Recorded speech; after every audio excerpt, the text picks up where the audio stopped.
Stop! Calculate the price. Calculate the loss first.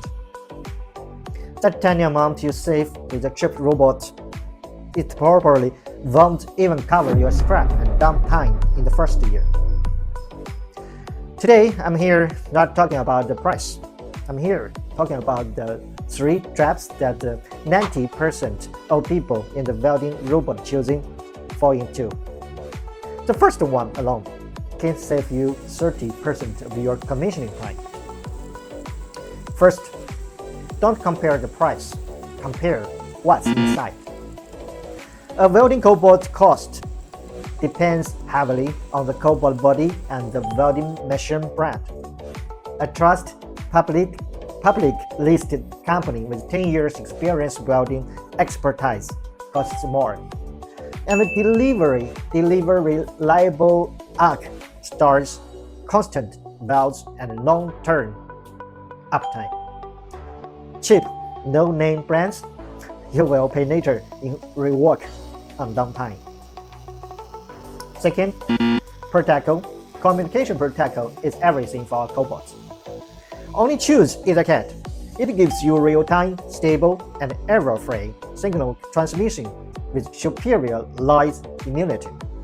CAN is outdated.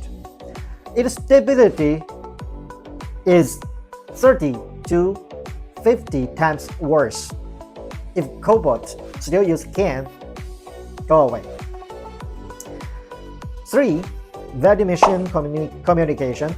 Go digital or go home. Demount EtherCAT or CAN open. They ensure rock-solid welding parameters. Reject I/O or analog communication, those increasing welding parameter errors by 10% to 50%. That's rejected parts, not saving. 4. Motion range and range. Don't get tricked. A larger axis range unlocks more torch postures and better reachability. Always compare the range and at the same length. A small difference in range can cause 20% or more price variation. Measure twice and pay once. If you want to know more about how to choose a collaborative welding robot, we can talk. This is Roy. Thanks very much.